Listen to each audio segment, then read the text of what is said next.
All right, so just to continue.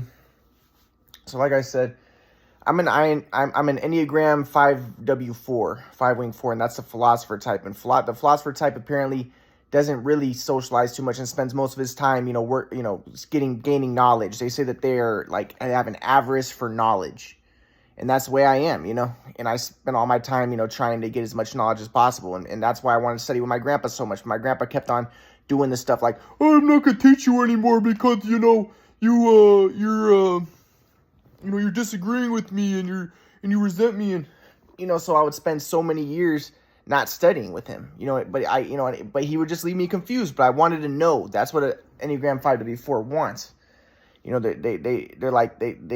They say they're like encyclopedias. They want to get as much knowledge as possible, get as much competence as possible.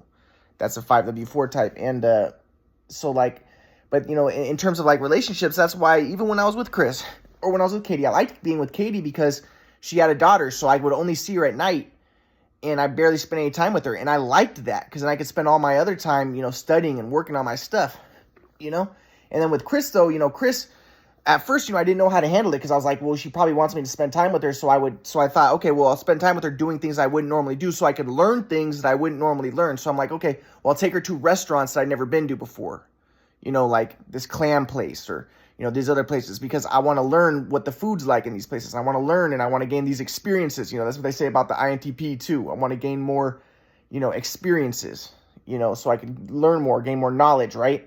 So I used being in a relationship as an excuse to learn things that I wouldn't normally learn. Like, okay, we'll go on a trip and I'll learn how to get hotels because like I said, I never learned any of this stuff because I was abandoned.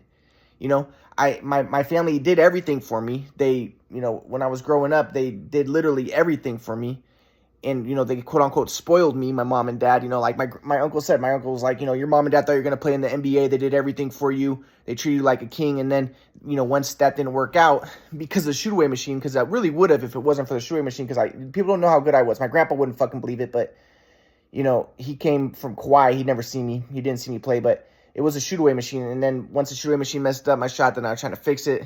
My dad tried to fix it, told me to do the wrong thing. Things just fell apart and deteriorated. Then my granddad's like, well, then put your feet like this. And then everything just deteriorated from there. And then my granddad's trying to change other things. And it's a tragedy. But my point is, I wanted to just gain knowledge. So like even when I was with Chris, I didn't really want to be in that relationship because it takes time away from my studies and stuff, But one thing I liked about Chris was she did like to listen to videos like, educational type of stuff sometimes. So I would spend time with her doing that. But at the same time, the Internet Archive library was up and, they were being attacked by the libraries in the lawsuit. And I was afraid that they're going to lose their stuff. So I wanted to study the Internet Archive books, So, but basically, that's what they say about an Enneagram 5W4 is they want their freedom and, relationships so they can study and gain knowledge, but relationships can get in the way of that.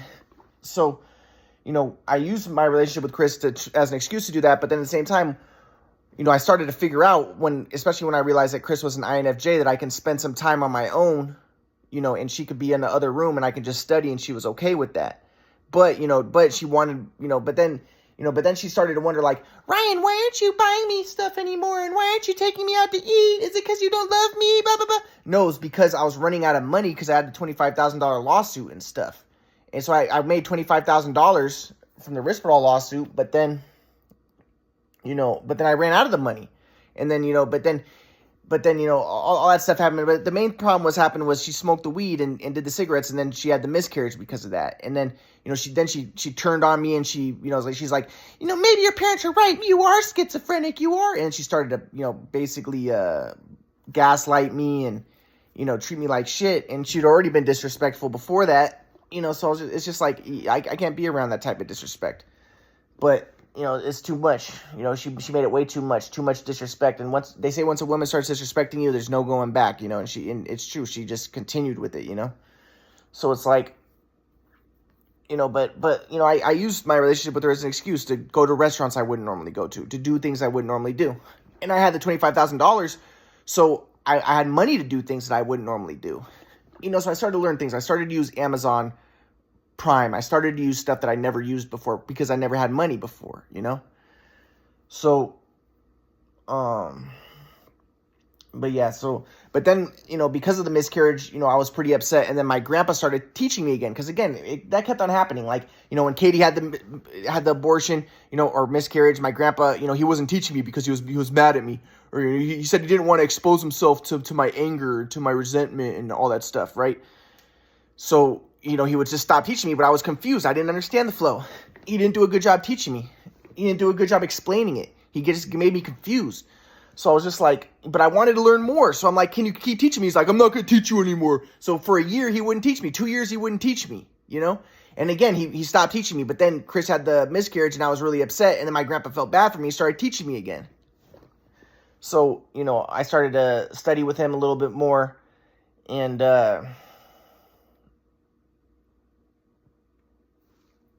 yeah, so that, yeah. And then, I'm starting to learn stuff, and I'm starting to get more of an understanding of the flow. And at the time, I was also, because I had the Internet Archive, I was listening to the audiobooks on Dr. Hora, who was my grandpa's teacher, who my grandpa learned metapsychiatry from. And I started to get a deeper understanding of Dr. Hora. So Dr. Hora's teaching, so I started to really understand why my grandpa thinks the way he thinks. So Dr. Hora's talking about self-confirmatory ideation, how the self is an illusion. But Dr. Hora's like, the world is like a hologram. It's like a dream. But my grandpa was different. My grandpa's complete opposite. And my grandpa admitted, he was like, yes, well, I might have been full of shit. I might not have been right. Because I'm like, Grandpa, Dr. Hora doesn't teach what you teach. My grandpa wanted to be very naturalistic and be like, everything is energy and it's just energy events and consciousness is an emergent phenomena from the energy patterns in the brain. And, it's just, there is a complexification pattern in the universe and an evolutionary complexification pattern. And that's what God is, because there is no actual God, because that's magical thinking. But there is complexification patterns and we're moving in evolutionary, occurrences toward the next stage of evolution, which would be, what comes after life, because there's molecules and cells, and then there's organs, and then there's living organisms, there's life, but then what comes after life, So he tries to be very naturalistic, but he didn't believe, but I don't think that he's accurate, because I knew the quadrant model, and the quadrant model shows that there's a supernatural, almost magical quality of the universe built around the quadrant, built around this fourfold pattern. But my grandpa tried to be too naturalistic. And again, I think it might have been because I made fun of him before because of religion, because I was anti-religion, because I was anti-white. But so, at first, I remember he once was like, I kind of believe in astrology, but then I made fun of him. This is when I was very anti-religion, anti-spiritual, when I was like in college, and my grandpa started to become even more naturalistic. So maybe to try to be liked and stuff. But anyways, I felt like he was full of shit because he wasn't accurate. He's like, I don't believe in gematria. And yes, it is true. Some people take gematria to an extent where it's just, schizophrenia, or it's just craziness. Or, some people take, but the thing is, I knew the quadrant pattern and it wasn't craziness. I knew that there was a supernatural, the JPD theory, that there's 4 sources to the Torah. Well, people would say, well, that's a naturalistic explanation, but behind the naturalistic explanation is that fourfold pattern. So even behind the naturalistic, what seems to be naturalistic, there's a supernatural quality. But my grandpa didn't understand that. My grandpa wanted to be more naturalistic and be like, I don't believe in gematria. I don't believe in synchronicities and stuff because that's magical thinking. I just think it's evolutionary. It's just energy events. And yes, Jesus could manipulate energy, but that's not magic. That's just because he could manipulate the energy. And I'm like, dude, but I think that there is, I don't know. I don't even know if energy is real. Like my grandpa's whole thing was around energy, but I'm like, dude, fuck. Energy might not be real. The Scientologists don't believe energy is real. They don't believe mass energy, space, or time is real. There's a dreamlike quality to it. And that's more what Dr. Hora taught. But my grandpa was very caught up in the he would be like, oh, I'm not a materialist because I believe it's energy and energy is not material. But I'm like, dude, you're a materialist. You believe it's all energy. You believe it's all like a substance. Well, it's not a substance. Energy is not a substance. It's apophatic. It's like consciousness. Well, I believe it's either energy or consciousness, and it's apophatic. And so I'm like, dude, he was always a materialist, and he thought that consciousness was an epiphenomena. He didn't believe consciousness was real. That's what he would teach me for a very long time. He confused me. So and he didn't believe in the quadrant model. He didn't believe in any synchronicity and stuff. And I knew that stuff was real. There's a dreamlike quality to it.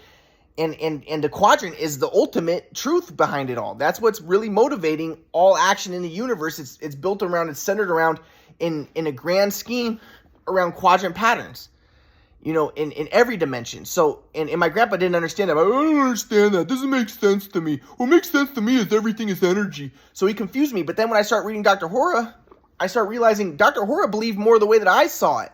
He was more in line with my understanding of reality. Because he's like, it's a hologram. It's like a dream. And I'm like, that's more accurate than my grandpa's, very trying to be very naturalistic yet new age at the same time. But Dr. Horowitz teaching, like, he was saying, but Dr. Horowitz was very, very new age. So I start reading it and I start to understand, okay, this is why my grandpa's so into responsibility. And because, my grandpa would said, like, nothing comes into your experience uninvited, or there is no innocent victim. And Dr. Horowitz would literally believe that. Dr. Horowitz believed that you create reality. That's the way that he would wrote. He would say, like, that if there's a storm, it's because of your invalid thoughts. Your thoughts are creating the storm. Your thoughts are creating your environment. That's the way that Dr. Horowitz taught. He was very new age, kind of like The Secret type of thing, right? So I start reading this. I'm like, okay, so now I understand why my grandpa's so into the idea of, like, take responsibility, because his teacher, the existentialist, was very into that. He's like, don't give responsibility away to anybody else. Don't blame anything else. It's you that's creating everything. And my grandpa tried to tone it down. So my grandpa was like, he'd be like, yeah, well, I like that idea. And I now understand why, because that's what his teacher, Dr. Horowitz, taught. But then my grandpa made it, like, too naturalistic, because he's like, my grandpa's like, well, I don't necessarily believe that you create everything, but I think it's best to, I don't necessarily believe that it's true, but I think it's best to live under that belief. Because if you take responsibility for everything, then it's more existentially valid because you can't change other people, but you can change yourself. You can upgrade your software. And I think that, it's the best way to be is to take responsibility for everything. But, and like I said, in my mind, I was like, I don't know about that. Because Albert Ellis was a psychologist, but he was more of a rationalist, and he seemed a little bit anti-religion, and he was a Jewish guy. So maybe he was like me with the anti-white, anti-religion. But he's like, don't take responsibility for everything. That could be very difficult. That can harm you to take responsibility for everything, to be like, oh, it's because of, like my grandpa wanted me to do. It can be like too much for you to bear. And you be too hard on yourself. And like I said, like, with Katie, like, yes, I had some worries with her. And, like, before she had the abortion, I remember, like, we were in her apartment, and she was like, Ryan, I think that you should go to Israel. And in my mind, I was like, I was worrying. Like, Jesus said, don't worry. But I was like, well, maybe she wants me to go to Israel so she can have an abortion, right? And then, she was with her daughter, and the daughter was kicking her stomach and stuff. And then I got mad at the daughter, and I tried to get the daughter away. But, I was like, no, I'm not going to go to Israel. I'm going to stay here. But, I tried to make things happen, right? I got angry, and then I tried to get the daughter out of the picture. But then I got too angry, and then she got me out of the picture. And you could say that I messed it up, and it backfired.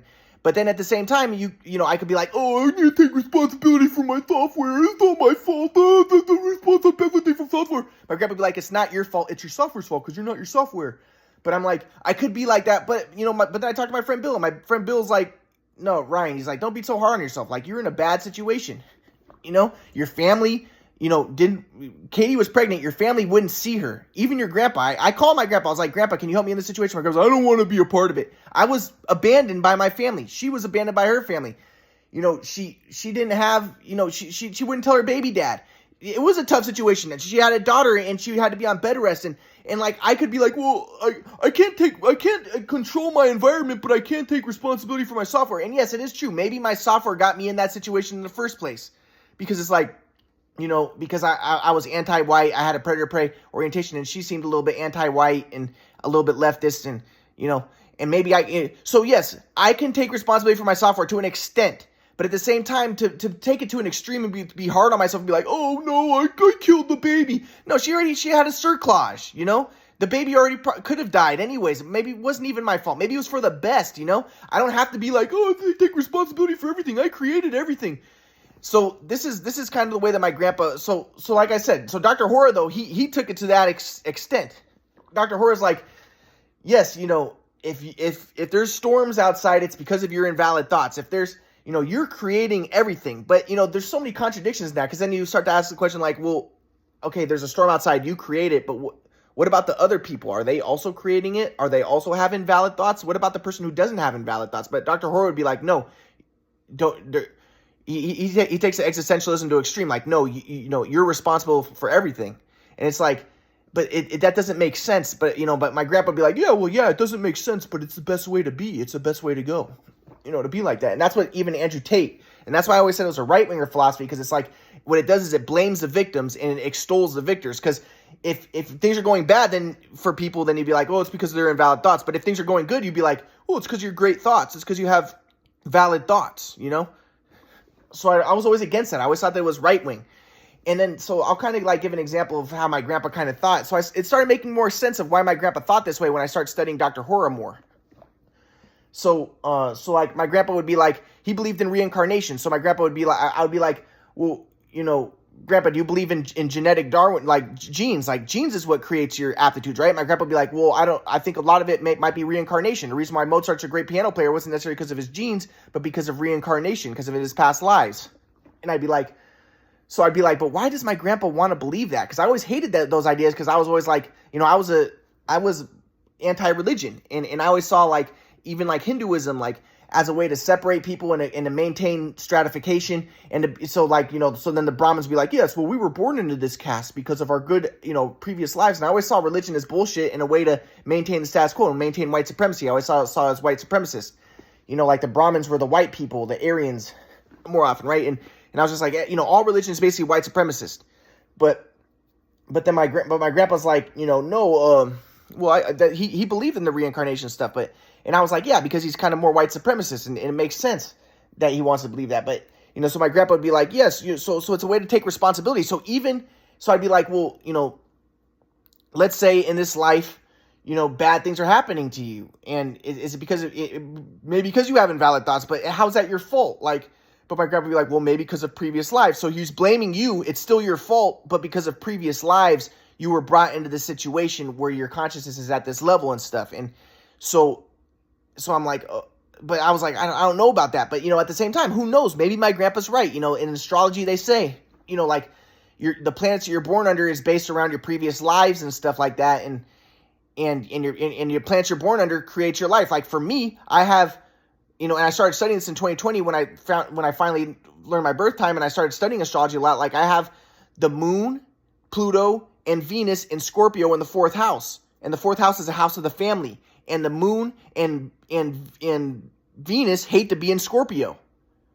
It's like they're in detriment in Scorpio. And Scorpio is like a negative sign, and it's in the 4th house of the house of my family, my birth family. So I'm like, well, then that makes sense why there's so much fucking chaos going on in my family, why they're being so evil to me, you know? So But my grandpa would be like, well, don't blame this. So he would be like that. He'd be like, well, it could be, you know, it's based off your previous lives. But he'd be like, but also don't blame that though. Don't blame it. Just go all out. Just be in the flow. Upgrade your software. Get out of dualistic software. Transcend dualistic software. Be in the flow. And so it's like you have to take responsibility for everything, right? So, but my point is, so that's the way my grandpa was. And so, but, you know, now when I'm starting to read Dr. Hora, I'm starting to understand, okay, yeah, Dr. Hora, take responsibility for everything. You're creating your reality, you know, all that type of stuff.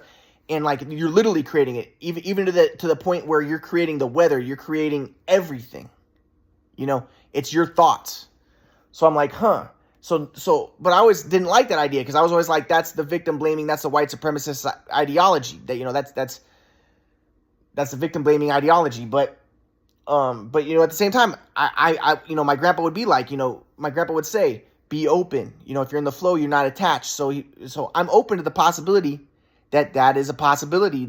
So I'd ask my grandpa, I'd be like, so grandpa, you know, what is the, like, okay, but, you know, all the contradictions, you know, like, well, if I created this storm, what about the guy next door? And what if he doesn't have invalid thoughts? My grandpa would be like, well, listen, well, you know, he doesn't have to experience the storm. The storm can happen, but he doesn't have to experience it. But that's not what Dr. Hora taught. But I understand what my grandpa's trying to say. Like, you can be in the storm, but you don't have to experience it. And so he's trying to make it more rationalistic. He's trying to make Dr. Hora's very new age stuff more rationalistic. But that's not what Dr. Hora taught. And maybe Dr. Hora's more right than my grandpa's right. And maybe there's like gray areas and stuff, you know? And what I think is the quadrant pattern. The quadrant pattern is the ultimate truth and is shaping reality. But this is my grandpa's stuff. So now I'm starting to understand why my grandpa's more into this whole responsibility victim blaming stuff. So then I'm like, okay. But I'm like, but what? So why do you think that is? My grandpa's like, well, it's possible that before you live, you know, but I was like, what about the free will stuff? Like, do you have free will? My grandpa's like, it's possible before you live, you agree to have free will in certain ways. And that's why, you know, people end up in storms and stuff, and why people have, shitty lives and stuff, but they agree to it before they're born for whatever reason. And that's kind of, Socrates kind of believed that a little bit. Like, he believed that people, who lived really good lives, they would like agree before life to come into the next life with a bad life, so they could like, I don't know, there's like lotteries, I don't know, but like, but regardless, my grandpa's really holding on to this idea of, blaming the victim. Like, even the negative stuff that's happening to you, you somehow agreed to it. You chose it. Even before life, for whatever reason. So I'm like, but why is my grandpa so into this idea of wanting to? Because my grandpa would say, because I think it's best, regardless if it's true or not, I think it's best to take responsibility for your software, and to not blame and just take responsibility, and that's the best way to live. That's the most existentially valid way to live. And I don't know if that's true. But reading Dr. Horowitz, then I start to understand more why my grandpa is this way. So I'll get more into this later.